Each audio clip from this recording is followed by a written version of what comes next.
Hi, my name is Barbara Locke. Our team would like to thank the Society for Academic Emergency Medicine for this opportunity to present Battlefield Auricular Acupressure for the treatment of pain in the emergency department, a pilot study. We have no disclosures. Opioids are often used to treat moderate to severe pain. From 2005 to 2015, opiate addictions doubled. Almost half of those who used heroin were also addicted to prescription opiates.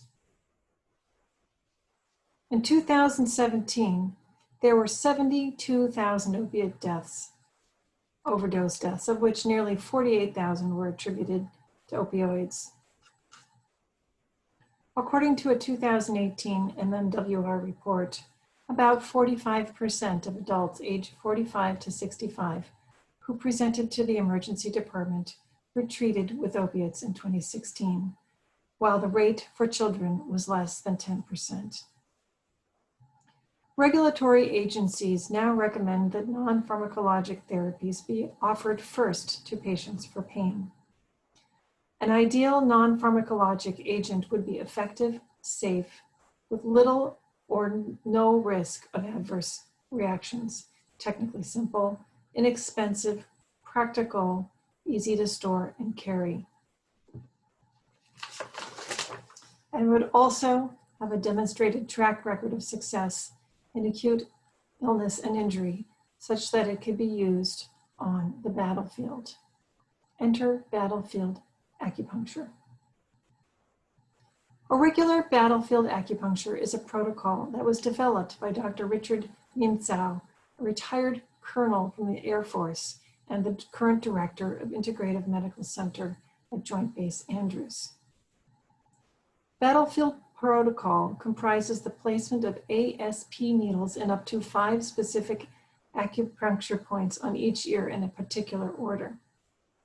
Battlefield acupuncture is utilized in the United States military to treat pain and has been taught to thousands of medics and physician acupuncturists. Studies from the emergency department have been published on the benefits of medical acupuncture.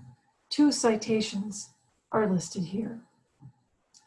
Multiple US states mandate formal acupuncture training before physicians may utilize traditional acupuncture needles, including the ASP needles used by Dr. Tsai for battlefield acupuncture.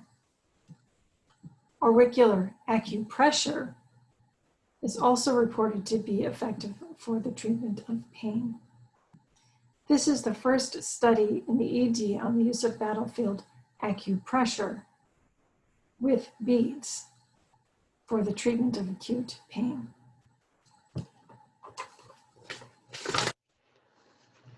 This was a retrospective chart review of pediatric and adult patients who received battlefield acupuncture with 2 millimeter crystal beads or Vacaria seeds, according to the protocol, what we term battlefield acupressure, in the Department of Emergency Medicine at New York Presbyterian, Columbia University, Irving Medical Center from 2019 to 2020.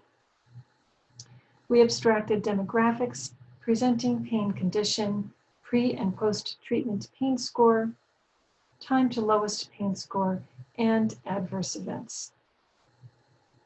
The records of 31 patients treated with battlefield acupressure were reviewed.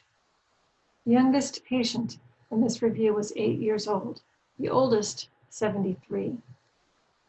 Headache, abdominal pain, and musculoskeletal pain were the most common pain syndromes treated with battlefield acupressure.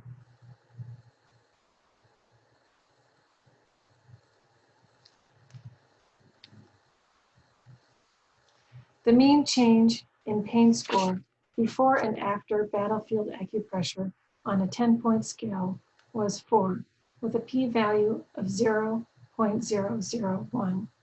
That was both statistically and clinically significant. There were no adverse events. This is a graph showing the time to lowest pain score for each individual patient studied. Approximately 70% of our patients achieved a lowest pain score within 60 minutes. Patients who had prolonged lengths of stay in the emergency department for the evaluation and management of their emergency condition also had the longest interval between first pain score and lowest pain score.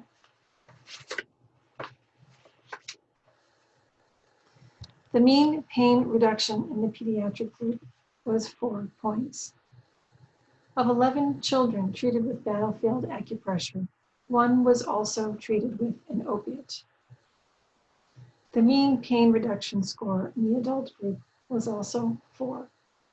Of 20 adults treated with battlefield acupressure, no patients were also treated with an opiate. In sum, the mean pain score in both the adult and pediatric groups decreased by 4 out of 10 after the protocol. Most patients achieved their lowest pain score within 1 hour, with no adverse events, and a single patient was treated with an opiate. 5 physicians were trained in battlefield acupressure for this study. More providers would need to be trained in order to broaden the applicability of this protocol. There may have been selection bias. Further study using a prospective randomized controlled trial design would yield more robust results. Recall the ED study in which about 40% of adults with pain were treated with opiates and 8.5% of children were treated with opiates. In our pilot study, 0 out of 20 adult patients who were treated with auricular therapy were also treated with opiates. Although this is not a trial, the findings that this protocol may have utility in the reduction of opiate usage in the emergency department. This pilot study demonstrated that auricular acupressure is feasible, rapid, effective, safe, and potentially opioid sparing in an age-diverse ED population. Thank you to Dr. Angela Mills and our institutions for supporting this work, and to Dr. Richard Nientzau for developing and teaching the protocol.